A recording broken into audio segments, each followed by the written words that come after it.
They tell you that when love ends, you'll feel it immediately, that it will be loud, messy, painful in obvious ways. They don't tell you about the kind of love that ends quietly, the kind where there's no shouting, no cheating, no final goodbye. The kind where you wake up one morning and realize the person you love is still there, but somehow already gone. This is that kind of story. And maybe, if you're listening closely, you'll hear parts of your own life inside it. Let me introduce myself first. I'm not special, I'm not extraordinary, I'm just someone who believed that love, once found, would take care of itself. I believed that effort was only required in the beginning, that once two people settled in, love would simply stay. I was wrong. I'm telling you this because maybe you're sitting next to someone right now. Maybe you share a home, a bed, a life, and yet something feels off. Not broken, just quiet. I know that silence. I lived inside it. There was a time when everything felt easy. We used to talk endlessly about dreams that didn't make sense yet, about fears we hadn't admitted out loud, about a future that felt warm simply because we imagined it together. Back then, love felt light, natural, effortless, and I assumed that meant it was permanent. As time passed, life slowly stepped in. Work deadlines, responsibilities, the pressure to build something stable. I told myself I was doing everything for us. I worked longer hours. I answered calls during dinner. I told myself there would be time later. Later to talk, later to listen, later to care the way I once did. Later became a habit. And while I was busy chasing stability, something else was happening quietly. The laughter became softer, the conversations shorter, the questions fewer. I didn't notice at first, or maybe I did and chose not to. It's easier to believe love understands than to admit it needs attention. There's a dangerous comfort in routine. You stop asking how someone's day really was. You stop noticing the pauses before they speak. You stop seeing the effort they're still making, even when you're not. I thought silence meant peace. I thought fewer arguments meant we were strong. But silence isn't always calm. Sometimes it's exhaustion. Sometimes it's someone slowly giving up because they don't know how to ask anymore. There were moments when something almost came up, when I could feel words sitting heavy in the air, waiting to be spoken. "Do you ever feel like we're just existing together?" came one soft question one evening. I laughed it off, told myself it was just stress, told myself everything would be fine. They nodded. That nod wasn't agreement, it was resignation. If this story feels familiar, if you see yourself in these moments, or if someone you love just came to your mind right now, please take a second to like this video and subscribe to the channel. It really helps these stories reach people who might need them the most. And trust me, the most important part of this story is still ahead. One night stands out more than the others. We were sitting together, physically close, but emotionally far apart. I was distracted, scrolling through my phone, answering messages that suddenly felt urgent. A quiet voice asked, "Can we talk?" I didn't look up. "After this." There was a pause, then nothing. By the time I looked up, they were gone from the room. That moment still plays in my head like a slow-motion scene, because that was the moment everything could have changed, and I let it pass. Not long after that, the conversation I had been avoiding finally arrived. It wasn't dramatic, no tears, no anger, just a small bag being packed. "I need some space," they said. "I need to breathe again." Space. That word sounds harmless until it isn't.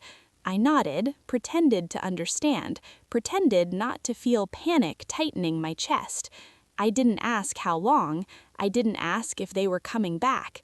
I watched them walk away while telling myself this was temporary. The door closed. The silence that followed was different, heavier. Days passed, then weeks. Messages became polite, short, careful. That's when regret arrived. Not loudly, not all at once. It came in the empty side of the bed, in the untouched coffee mug, in songs that suddenly hurt. I replayed moments I had dismissed as unimportant, times I chose my phone over eye contact, times I said later when the moment needed now, and the truth finally settled in. I didn't lose love because it failed, I lost it because I stopped showing up. Loneliness doesn't hit immediately. At first, you tell yourself you're fine, that you're just adjusting, that everything will settle. Then, one night, you sit alone in a quiet room and realize there's no one to share the silence with anymore. That's when it hurts. That's when you understand what you had and what you ignored. One evening, something unexpected arrived. A letter, handwritten. My hands shook opening it. It spoke about feeling unseen, about trying to be patient, about slowly losing a sense of self while waiting to be noticed. It didn't accuse. That somehow made it worse. At the end, one line changed everything. If you still believe in us, meet me where it all began. Hope is dangerous, but it's also powerful. I went. The place was exactly the same, like time had frozen there, waiting.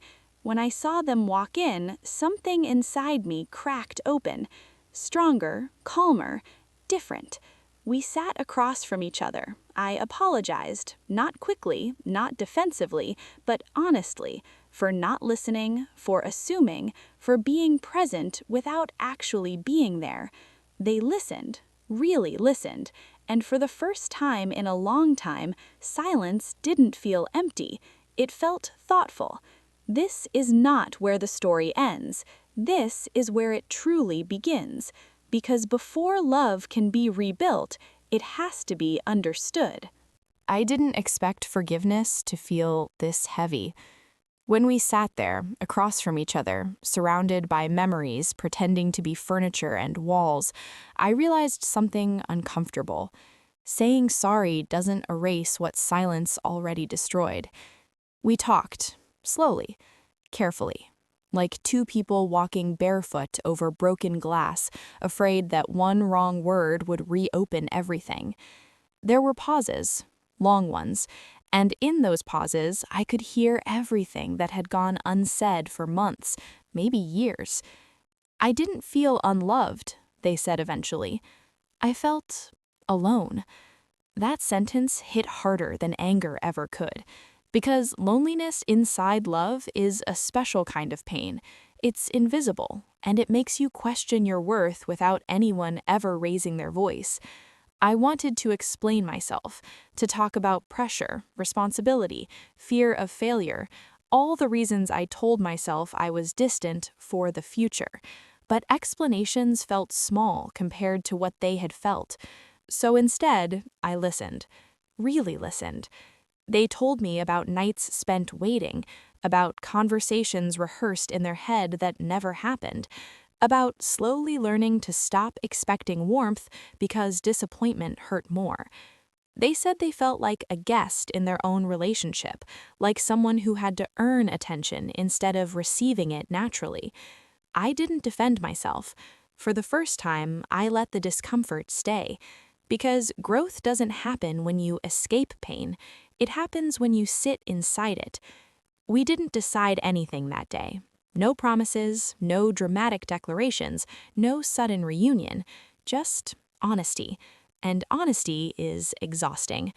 We agreed on space, real space this time, not the kind that runs away from problems, but the kind that gives clarity. As we stood up to leave, there was an instinctive moment, a step forward, a hesitation, then stillness. No hug. And strangely, that restraint felt respectful. The days that followed were different, quieter, but not empty. I started noticing things again, how silence feels when it isn't shared, how loud evenings are when no one asks how your day went, how long nights stretch when you have no one to turn toward. I also noticed myself, how often I had avoided discomfort, how easily I replaced emotional presence with physical proximity, how much I relied on routine instead of intention. For the first time, I wasn't trying to win anyone back. I was trying to understand who I had become and who I wanted to be. Time apart doesn't always pull people further away. Sometimes it acts like a mirror. I began doing small things differently, not because someone asked me to, but because I finally understood why they mattered. I put my phone away during meals, even when alone. I took slower walks. I listened more carefully when people spoke. I realized how often I had been present in body, but absent in spirit. That realization hurt, but it also felt like a second chance, even if I didn't know yet whether that chance would be shared or solitary. We spoke occasionally, not daily, not casually, thoughtfully. Messages weren't about logistics anymore. They were about feelings, reflections, realizations. There were moments when old warmth resurfaced, followed immediately by fear. Because once you've almost lost something, you become scared of touching it too tightly or too loosely. We were both careful, both healing. One evening, a message came that I didn't expect.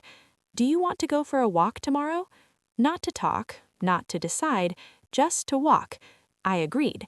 Walking side by side felt strange at first, familiar and unfamiliar at the same time, like revisiting a place from childhood that somehow feels smaller than you remembered.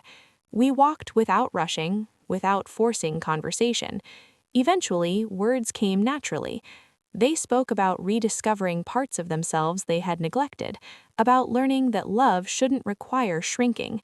I spoke about learning how absence teaches lessons presence never could.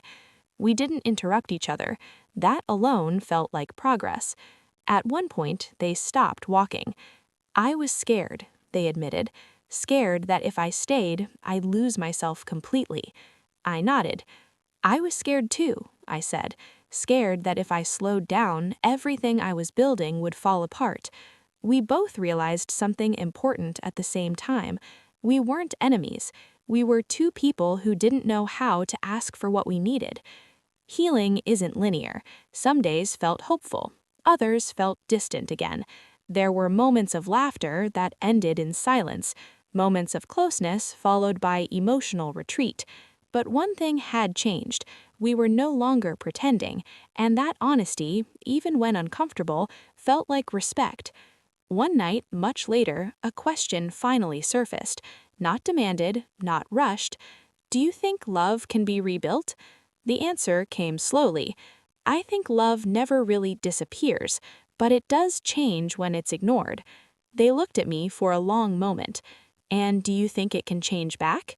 I didn't promise. I didn't exaggerate. I told the truth. I think it can grow if both people choose it every day. There was no dramatic moment after that, no music swelling, no instant resolution, just a quiet understanding. We weren't going back to what we were deciding whether to build something new with everything we had learned the hard way. As we parted that night, something unexpected happened. They reached for my hand, not tightly, not desperately, gently. And in that small gesture, I felt something I hadn't felt in a long time. Not certainty, but possibility.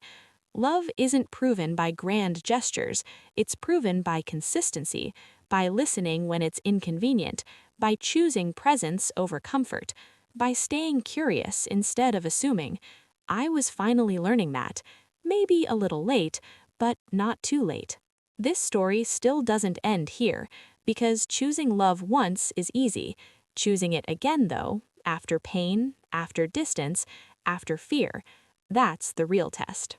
Choosing love again is terrifying. Not because you don't feel it, but because now you understand what it costs when you stop choosing it. After that night, after that quiet moment where nothing was promised but everything was felt, something changed. Not loudly, not suddenly, but deeply. We didn't rush back into each other. There were no dramatic decisions, no pressure, no pretending the past didn't happen. Instead, there was intention, and intention changes everything. We started small, time together without distractions, conversations without phones, listening without planning replies. Sometimes we talked about nothing important, and it felt safe. Sometimes we talked about things that hurt, and it felt necessary. There were moments when old habits tried to return, moments of withdrawal, moments of silence that felt dangerous. But this time, we noticed, and noticing made all the difference. One evening, sitting quietly together, a fear finally surfaced. "I'm scared," they said softly, "not of you, but of losing myself again." I didn't rush to reassure. "I'm scared too," I admitted, scared of going back to being present in body but absent in heart. Instead of letting fear separate us, we shared it, and that honesty created safety. Love didn't return like fireworks. It returned like warmth, steady, comforting, reliable. Trust didn't rebuild because we forgot the past. It rebuilt because we remembered it and chose differently. We learned to speak before resentment formed, to ask instead of assuming, to stay curious instead of comfortable. Love stopped being something we expected. It became something we practiced. There were still hard days, moments when old wounds whispered doubts, moments when silence felt heavy again. But now, silence was followed by conversation, not avoidance. We stayed, and staying changed everything. One night, walking side by side again, the air felt familiar but lighter. "I don't want what we had before," they said. "I want something better." That didn't hurt, it healed. "I don't want to repeat the same story," I replied. "I want to write a new one, slowly, honestly." There was no dramatic response, just a smile, a peaceful one. Love began to feel like home again, not because it was easy, but because it was safe. We chose each other not out of habit, but out of understanding. We didn't promise perfection. We promised effort. We promised honesty. We promised presence. And those promises felt stronger than any words spoken in the past. Time passed, quietly, naturally. And one day, without planning it, we realized something important. We weren't trying anymore. We were living together. There was a small moment that confirmed everything. We were sitting side by side, doing nothing special, no talking, no distractions. They leaned their head against my shoulder, not searching, not questioning, trusting. And in that moment, I understood something deeply. This was love, not fragile, not rushed, resilient. Looking back now, I understand what I didn't before. Love doesn't leave because it isn't strong. It leaves because it isn't nurtured. And love doesn't come back because it's desperate. It comes back when it feels safe. If you're listening to this story and thinking of someone, if silence is growing where connection used to live, don't wait. Speak now. Listen now. Choose now. Because sometimes the happiest endings aren't about finding new love, they're about learning how to love better. We didn't return to who we were, we became who we were meant to be, together. And that was the happiest ending of all.